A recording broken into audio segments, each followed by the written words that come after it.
Messieurs, je vous demanderai de bien vouloir prendre place, s'il vous plaît. On va commencer tout de suite notre débat.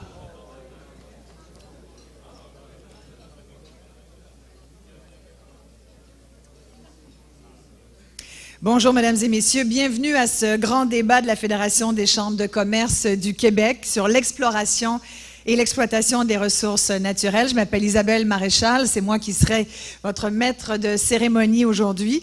Je vois que vous êtes venus en grand nombre. Effectivement, c'est tout à fait en lien avec l'importance de notre sujet de débat aujourd'hui.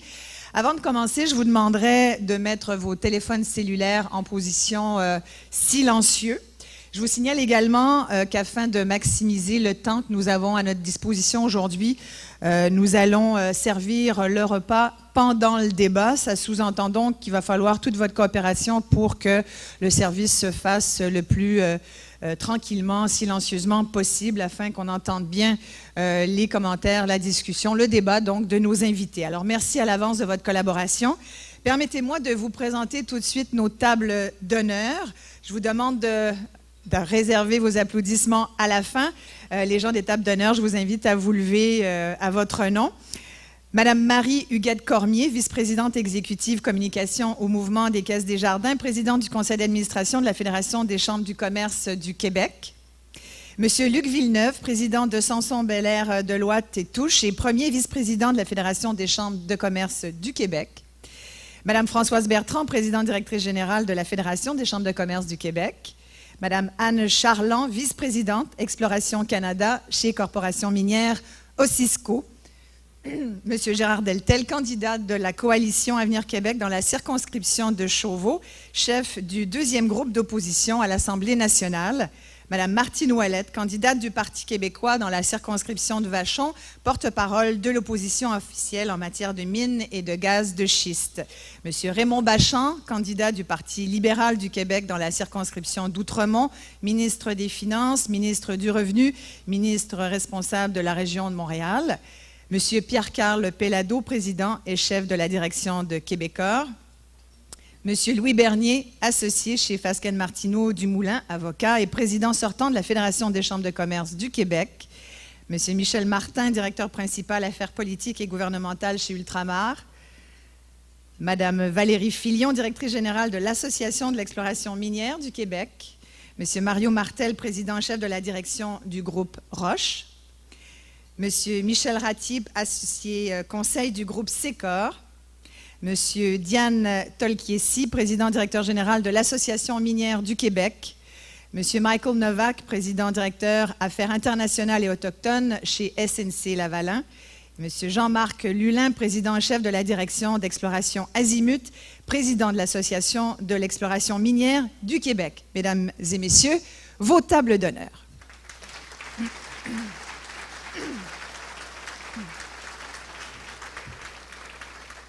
Merci à nos tables d'honneur. Bon, avant de vraiment lancer ce débat, c'est sûr que s'il y a un sujet d'importance capitale pour le développement économique du Québec, c'est bien celui des ressources naturelles. Le sous-sol du Québec, on le sait, contient plusieurs ressources naturelles. Les grandes questions se posent, mais il y en a des principales. D'abord, comment tirer le plein potentiel de ces richesses pour qu'un maximum de Québécois en bénéficient, en profitent? Comment s'assurer aussi que ce développement soit durable? La Fédération des chambres de commerce du Québec estime que le gouvernement du Québec doit mettre en place les conditions nécessaires pour que toute la société québécoise retire les plus grands bénéfices de l'exploitation de nos ressources naturelles et de la réalisation de grands chantiers comme le Plan Nord, par exemple, comme les projets miniers ou l'exploration des gaz de schiste. C'est pourquoi aujourd'hui, entre autres, la Fédération tient à entendre les positions des trois partis politiques susceptibles de former le prochain gouvernement en matière d'exploration, en matière d'exploitation des ressources minières, d'hydrocarbures, de développement du territoire nordique. Je compte donc sur mes trois invités d'aujourd'hui pour que le débat soit le plus animé possible, instructif aussi surtout, dans le respect de chacun, bien sûr. On a beaucoup dit le mot respect dernièrement. On va voir si ça veut encore dire quelque chose, mais je pense que ce midi, on aura la preuve que oui. D'abord, voici la présidente directrice générale de la Fédération des chambres de commerce du Québec, Madame Françoise Bertrand. Madame Bertrand.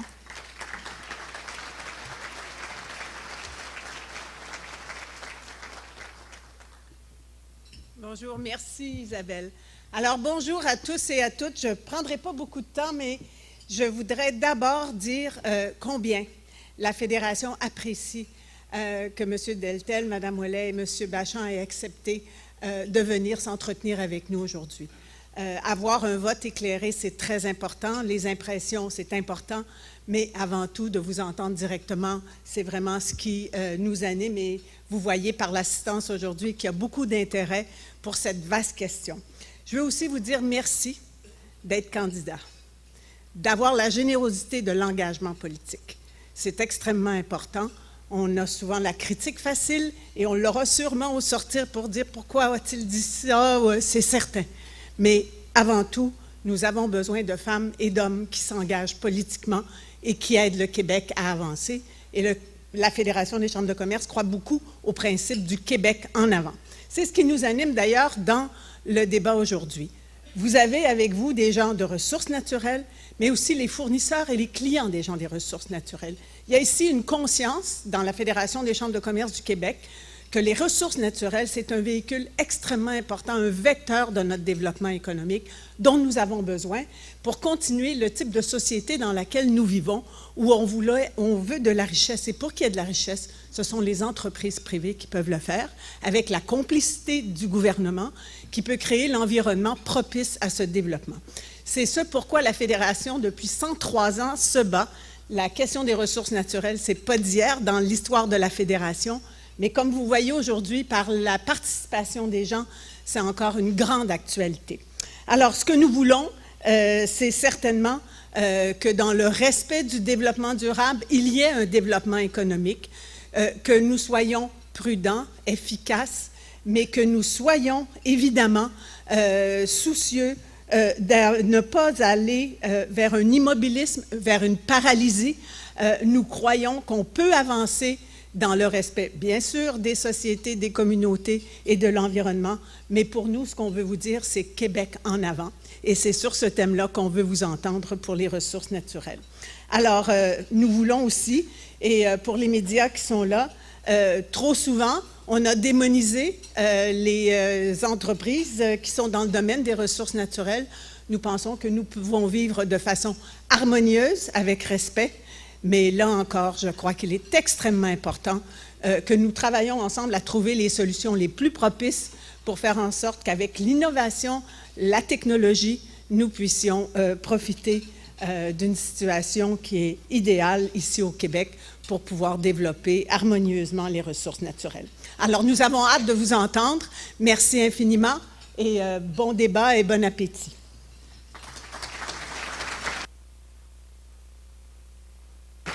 Merci beaucoup, Madame Bertrand. Je pense que vous avez tout à fait bien mis la table pour que notre débat commence. Alors, je vais inviter les candidats à venir me rejoindre sur l'estrade.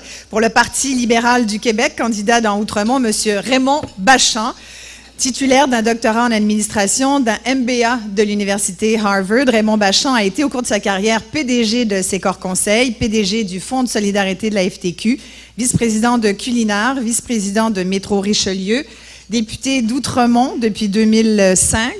Il a été ministre du Développement économique, de l'Innovation et de l'Exportation, ministre du Tourisme, ministre responsable de la région de Montréal, ministre des Finances, ministre du Revenu. C'est assez, là, je pense. Je n'ai rien oublié. Pour le Parti québécois, candidate dans Vachon, Mme Martine Ouellette, détentrice d'un baccalauréat en génie mécanique et d'un MBA. Martine Ouellette est députée de Vachon depuis 2010 et porte-parole de l'opposition officielle en matière de mines et gaz de schiste. Mme Ouellette a occupé divers postes au sein d'Hydro-Québec Production et d'Hydro-Québec Distribution. Elle a aussi été membre de l'Association québécoise pour la maîtrise de l'énergie, présidente et porte-parole d'Eau Secours, qui est une coalition pour une gestion responsable de l'eau. Et pour la coalition Avenir Québec, candidat dans Chauveau, M. Gérard Deltel. Gérard Deltel a été journaliste à la télévision pendant près de 20 ans, dont 6 ans comme courriériste parlementaire à la Tribune parlementaire à Québec. M. Deltel a été élu député de Chauveau en 2008. Il a été depuis porte-parole du 2e groupe d'opposition en matière de développement économique, de développement durable et de ressources naturelles. En 2009, il est devenu le chef de l'Action démocratique du Québec. Et c'est à ce titre qu'il a mené les négociations entourant la fusion de son parti avec la coalition Avenir Québec. Madame, et messieurs, merci d'être là. Alors, quelques règles avant le débat. Vous les connaissez, je leur ai parlé avant quand même notre débat pour être sûr que ça se fasse dans les règles, mais je vous les rappelle ici pour vous tous. Bon, on le sait, le dossier des ressources naturelles a fait couler beaucoup d'encre déjà au cours des derniers mois. Notre but d'aujourd'hui, c'est d'aller au-delà des positions connues, des positions convenues. Nous allons aborder 3 thèmes principaux: les ressources minières, le développement du territoire nordique, les hydrocarbures. Pour chacun de ces thèmes, je vais faire une très courte introduction et ensuite je vais poser à nos candidats une série de questions en rafale. Ils auront chacun 1 minute et demie pour y répondre, pour résumer dans le fond la position de leur parti sur ces questions. Et ensuite suivra un débat sur chacun des thèmes d'une durée de 12 minutes, pendant lesquelles j'accorderai des droits de parole s'il y a lieu, mais ils sont tout à fait libres d'intervenir tant qu'ils se respectent et qu'on n'en vient pas trop au prénom, ou encore, ou au caribou, ou à d'autres choses, ou à plein d'allégories, mais vous pouvez nous raconter plein de choses si vous voulez remarquer. Passons au premier thème, les ressources minières. J'ai oublié de dire que nous aurons, bien sûr, pour clore chaque thème, un membre de la Fédération des chambres de commerce du Québec qui posera une question très précise sur laquelle, bien sûr, vous aurez 1 minute à la fin pour répondre. Premier thème, les ressources minières.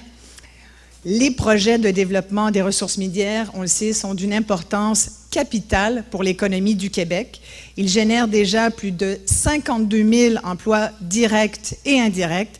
En tenant compte de ces projets miniers et de tous ceux qui sont potentiellement réalisables, c'est un nombre qui pourrait augmenter considérablement, ce nombre d'emplois. La valeur de la production minière québécoise a connu une progression annuelle moyenne d'environ 9 % au cours des 10 dernières années. Le Québec, il faut quand même le rappeler, est en compétition directe avec d'autres, les autres provinces canadiennes, entre autres, plusieurs autres pays dans le monde, en ce qui touche l'exploitation des ressources minières. La valeur de notre production minière, c'est 7,7 milliards de dollars. C'est 30 % de moins que celle de l'Ontario. En Saskatchewan, en Colombie-Britannique aussi, ils font mieux que le Québec. En fait, nous sommes au 4e rang. Malgré l'augmentation de la valeur de la production minière au Québec, sa part dans la valeur totale de la production canadienne a diminué, passant de 18,7 en 2002 à 16,1 en 2011. C'est sûr qu'il y a un potentiel minéral impressionnant, mais le Québec ne représente que 1 % de la production minière mondiale. Ces chiffres démontrent donc qu'il faut tenir compte des règles d'exploitation des ressources minières qui sont en vigueur au Canada, dans les autres provinces, en Amérique et ailleurs, en fait, avant de demander un effort supplémentaire aux compagnies d'ici. Rappelons que le Québec est un des territoires où l'effet combiné des redevances et de l'impôt sur les profits est déjà aujourd'hui le plus élevé en Amérique et même au monde. Au sujet des ressources minières, plusieurs questions se posent. Si votre parti forme le prochain gouvernement, quelle sera la politique de votre gouvernement relative aux redevances minières et quelles règles comptez-vous mettre en place pour optimiser le développement actuel de nos ressources minérales et en favoriser le développement futur? Monsieur Deltel, vous répondrez donc en premier. Vous avez 1 minute et demie. Suivront ensuite Monsieur Bachand et Madame Ouellette. Allez-y. Merci, Mme Maréchal. Ça me fait plaisir d'être avec vous. Salutations à vous tous et à mes amis de l'Assemblée nationale. Nous, à la Coalition Avenir Québec, on estime que le point de jonction est un juste équilibre. Actuellement, ça se situe à 16 % et c'est un bon point de jonction. C'est fragile. Si on augmente un petit peu, ça risque de freiner l'investissement. Si on le baisse, on n'en aura pas pour notre argent et c'est donc un bon point de jonction. Je tiens d'ailleurs à souligner que M. Bachand, l'année dernière, j'avais personnellement émis l'hypothèse de revoir cette façon de faire. M. Bachand m'avait vu personnellement, il m'avait dit « Gérard, tu es complètement dans le champ, tu fais comme tu veux, mais si tu continues, on va te planter ». Et donc, j'ai revisé ma position et je tiens à le remercier parce qu'il l'a fait de façon positive et constructive. Pour nous, par exemple, là où nos chemins se séparent, c'est la question de la 2e et 3e transformation.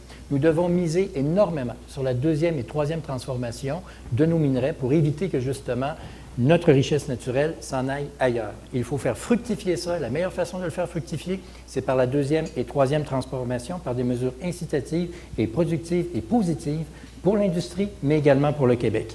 Aussi, nous souhaitons la participation des Québécois aux entreprises minières, dans un premier temps par un REER qui permettrait aux individus d'avoir accès directement par un REER à des entreprises minières, mais également par la création d'un fonds qui est de 5 milliards de dollars, qui permettrait une participation ciblée et pertinente et rentable pour les Québécois, une participation minoritaire dans les entreprises minières. Donc, notre point de vue, c'est oui, le juste équilibre avec les redevances actuelles, mais une deuxième, troisième transformation mise de l'avant. Merci, M. Deltel. M. Raymond Bachand, pour 1 minute et demie. Merci beaucoup. Bonjour à mes collègues, bonjour à tous qui sont ici. Permettez-moi une courte mise en contexte. L'enjeu de cette élection est fondamental sur l'économie du Québec. L'enjeu pour nous, c'est la croissance économique, la création d'emplois et le contrôle de la dette en arrivant à l'équilibre budgétaire et en remboursant après ça notre dette parce qu'on dégage un surplus budgétaire de 3 milliards par année dans 5 ans et ça va baisser notre dette de 55 à 45 %. Comment on fait ça? On fait ça avec le Plan Nord, on fait ça avec une stratégie minière. On a la seule stratégie manufacturière du groupe. On a une stratégie pour le tourisme et pour la forêt. Venons-en au secteur des mines. Mme Maréchal vous disait que c'est plusieurs dizaines de milliers d'emplois. Moi, je suis conservateur. On disait 35 000, mais ça peut aller effectivement jusqu'à 50 000. On a changé le système de redevance. On n'a pas l'intention de le revoir. Pourquoi? Parce qu'on l'a fait mine par mine, parce qu'on a changé toute la fiscalité. On a passé de 12 à 16 % comme M. Deltel le dit. Et au fond, on s'en va d'un régime qui nous donnait au total, depuis 10 ans, très peu d'argent, un régime qui va nous donner 400 millions de dollars par année, beaucoup plus cher que celui de l'Ontario, mais c'est une industrie qui nous rapporte aussi 6 milliards de retombées fiscales pour les 5 prochaines années, avec des milliers de petits fournisseurs. M. Parizeau a approuvé notre régime. Malheureux, et on a un record d'investissement à 4 milliards cette année dans le secteur minier, la première fois qu'on dépasse l'Ontario. Malheureusement, l'adversaire à ma droite va déstabiliser tout ça, malgré ce que M. Parizeau a dit, et les premières mines à fermer seront au Québec et les dernières à rouvrir seront au Québec. Merci, M. Bachand. Mme Ouellette. Oui, merci à Mme Bertrand, Mme Maréchal, saluer mes collègues de l'Assemblée nationale. Le Parti québécois est d'accord avec le développement des mines, mais pas n'importe comment et pas de n'importe quelle façon. Pour nous, c'est important d'avoir un meilleur partage de la richesse. Même après les modifications de M. Bachand au budget 2010-2011, il y a eu encore 10 mines sur 19 qui n'ont payé aucune redevance au Québec. Elles ont sorti une ressource naturelle qui appartient à l'ensemble des Québécois et des Québécoises sans rien payer gratuitement. Donc ça, on ne veut plus que ce soit possible. Je vous dirais même qu'en 2010, la nouvelle mine du Lac-Blaume a sorti 3 millions de tonnes de fer à 0 cent la tonne de fer, pire que le régime de Duplessis. Au Parti québécois, nous voulons que l'exploitation du minerai québécois se fasse avec un meilleur partage de la richesse. Donc, nous allons instaurer un nouveau régime de redevance en 2 volets, donc un régime hybride. 5 % sur la valeur brute et un partage de 30 % du surprofit. Et l'étude de Sécor démontre très bien en annexe, si on va jusqu'à la fin, que c'est un régime qui est tout à fait soutenable pour les entreprises et qui va permettre au gouvernement du Québec de pouvoir avoir plus sa juste part. Et le Parti québécois aussi exigera de la transformation au Québec. On sait que la transformation crée de 3 à 4 fois plus d'emplois que l'extraction et ces emplois sont des emplois structurants. L'Ontario le fait pour le diamant. Terre-Neuve le fait pour le nickel. Et nous, au Québec, nous ne demandons rien. Donc, nous allons exiger de la transformation lorsque ce sera possible pour les métaux où il y a de la transformation. Et je crois que ça permettra un développement économique du Québec et de toutes les régions qui sera beaucoup plus structurant et constructif pour l'avenir. Merci, Mme Ouellette. Alors, on va lancer la portion débat sur le thème des ressources minières. La parole est donnée à M. Raymond Bachand. Vous êtes invité, M. Bachand, à commenter la position des autres partis, si vous voulez. Vous pouvez poser ensuite une question au candidat de votre choix. Alors, c'est parti. Oui, la seule qui tire l'interprétation du rapport Sécor que vous tirez, c'est vous, parce que tout le monde dit que le rapport Sécor, et tous les journalistes, toute la presse appuie la position gouvernementale. J'ai une question pour vous, Mme Ouellette. Nous, on va avoir 400 millions par année des redevances minières. Vous avez décidé, c'est très proche des ressources naturelles, que vous allez geler le bloc patrimonial d'électricité. Ça, en 2017-18, c'est 1,5 milliard de dollars par année. C'est la moitié du plan de remboursement de la dette qui a fait passer de 55 à 45 %. Ils viennent de déstabiliser la crédibilité financière globale du Québec sur les marchés chez les prêteurs. M. Marceau, hier, me disait, non, M. Bachand, ce sont les redevances qui vont remplacer ça. 400 millions actuellement, plus cher au Canada, 1,5 milliard par année. Combien par année va rapporter votre système de redevance, Mme Ouellette? Merci, M. Bachand. Nous avons d'ailleurs eu l'occasion d'échanger. Vous savez, les prix des métaux ont explosé depuis les 10 dernières années. Le prix de l'or a été multiplié par 5.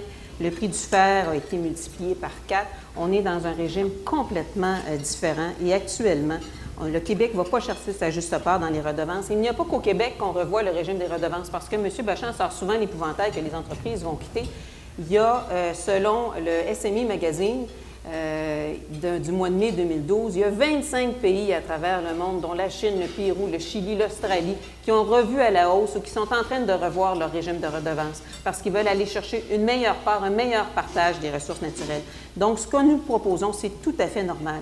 Et ce que nous voulons faire, nous voulons aller chercher plus de redevances et nous avons évalué avec les chiffres qui étaient disponibles, parce que vous savez qu'il y a un très grand manque de transparence. Vous ne fournissez pas le tonnage extrait, vous ne fournissez pas les redevances payées mine par mine. C'est faux. Nous avons évalué, c'est pas faux, c'est exact ce que je dis, parce que c'est pas disponible dans les cahiers disponibles les différents documents que vous nous fournissez, puis j'ai fait des demandes d'accès à l'information et vous avez refusé de nous les fournir. Nous évaluons à 400 millions de dollars par année le montant supplémentaire que nous pourrons aller chercher au niveau des redevances, et c'est une évaluation qui est conservatrice. Et je voudrais juste vous dire que M. Parizeau a très bien qualifié le plan marketing du Nord. Il l'a qualifié de bar ouvert. Actuellement, là, avec votre plan marketing du Nord, ce que vous voulez faire avec les ressources naturelles du Québec, revenir, je me permettrai. C'est la dilapidation des ressources et même vous donner en cadeau les infrastructures. On parle de redevances. M. Parizeau a dit que les redevances, c'était un bon système. C'était correct. Maintenant, préoccupons-nous des autres éléments. C'est tout à fait exact. Mais sur les redevances, là, alors qu'on est à 41 de taxes et de redevances sur le profit minier au Québec, à 30 en Ontario, c'est notre concurrent. On ne vit pas en Australie, ici, on vit en Amérique du Nord. Et là, vous abolissez 1,5 milliard qui s'en va au Fonds des générations. Nicolas Marceau, hier, il dit que ça serait remplacé par les redevances. Là, vous me dites, ce qui serait d'ailleurs, on passerait de 400 à 800, là, ce qui serait, à mon avis, vous mettez 35 000 emplois, 40 000 emplois en jeu. Et donc, vous avez encore un trou d'1,5 milliard. Là. Donc, c'est 400 millions dans votre estimé ce qu'on va chercher en redevance. Vous contredisez votre collègue qui est votre critique des finances, mais ça va. Monsieur Bachand, je voudrais juste vous ramener. Vous sortez toujours les grands épouvantails en disant que les entreprises vont partir. Le minerai, il est dans le sous-sol québécois. Le minerai s'en ira pas. Donc, le minerai, il est au Québec. Alors, à chaque fois que vous faites des comparaisons avec le système canadien ou le système américain, vous vous basez sur une étude de PricewaterhouseCoopers, une étude qui a été faite, dans le fond, c'est un document promotionnel qu'ils ont fait avec un cas choisi et non pas avec une étude exhaustive pour l'ensemble des cas, avec un cas choisi, avec très peu d'investissement. Et je ne sais pas si vous avez regardé le taux de rendement de la mine que ça donnait. Ça donne un taux de rendement de 71 %. Assez extraordinaire, non? 71 %. Vous ne pensez pas qu'il y aurait de la place pour qu'il y ait un meilleur partage avec l'ensemble des Québécois et des Québécoises et que ça ne soit pas seulement que les multinationales minières, pour la plupart dans les gros projets qui sont étrangères. On pense à ArcelorMittal, qui est une Indienne. On pense à Tata Steel, qui est une Indienne. À Wisco, qui s'en vient, qui est une Chinoise. M. Bachand, donc, ce que puis Gérard Deltel, j'aimerais bien entendre aussi éventuellement là-dessus, mais peut-être M. Bachand très rapidement. M. Bachand répondre, oui. Bien, vous savez très bien que votre régime de surprofit, ça existe nulle part. Puis pour l'étude SECOR KPMG, voici les titres des journaux. Aussi, les redevances ne seraient pas plus payants. KPMG SECOR recommande le plan Charest. Le régime minier actuel est un bon équilibre. Vous êtes la seule qui interprète cette étude-là. Puis je pourrais prendre 40 minutes juste avec toutes les citations du rapport. Alors, à un moment donné, des faits, c'est des faits. Vous avez le droit à votre opinion, mais pas de déformer les études des autres sur le marché. Il est évident que la question des redevances est très sensible parce qu'en effet, c'est le point de jonction. Plus on augmente les redevances, moins les entreprises seraient tentées de venir. Si on les met trop bas, on n'en a pas pour notre argent. Et pour faire du développement de nos richesses naturelles, pas de ressources, mais de nos richesses naturelles, il faut avoir un consensus social et surtout s'assurer que les Québécois aient le sentiment, à juste titre et réel, d'en avoir pour leur argent. Je vous ai dit notre position là-dessus. Nous, on pense que le point d'équilibre est atteint, il faut le maintenir. Mais ce qui est important pour créer de la vraie richesse au Québec, c'est la deuxième et troisième transformation. Parce que là, on est capable de développer notre façon de faire, le know-how, et de développer aussi tout le potentiel pour les entreprises du Sud qui vont pouvoir bénéficier de l'extraction du Nord.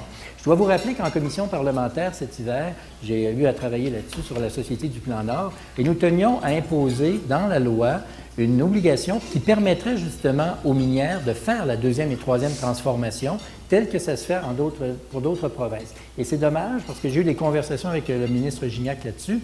Il n'a pas voulu s'avancer aussi loin. Nous, on pense, à la Coalition Avenir Québec, que la véritable création de richesse, outre l'essentiel des redevances, c'est aussi la création d'entreprises et d'industries. Monsieur le ministre, pourquoi ne pas avoir exigé de la part des entreprises cette deuxième et troisième transformation qui est si porteur pour l'avenir du Québec? Parce que fondamentalement, et je suis d'accord avec votre premier commentaire, là, puis vous dites 50 000 emplois, la Fédération des chambres de commerce au Québec, il ne faut pas juste penser aux mines, c'est l'ensemble de la région de la Côte-Nord et de l'Abitibi dont on parle qui est en jeu, et des emplois à travers le Québec.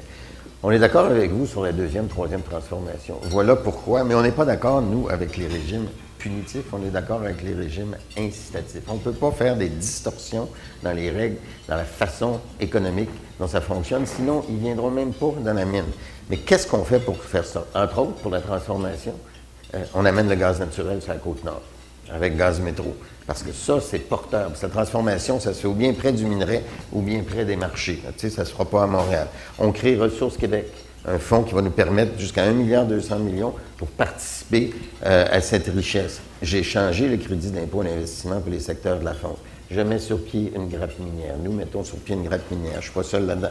Et d'ailleurs, on le voit que ça porte fruit. Hein? Rio Tinto Ferro-Titane, qui investit et à Sorel et sur la Côte-Nord. Rio Tinto Ferro-Titane encore, qui a choisi Bécancour, à travers tous les sites dans le monde, pour faire son étude de faisabilité pour un projet de 3 milliards. Il y en a des projets de deuxième, troisième transformation.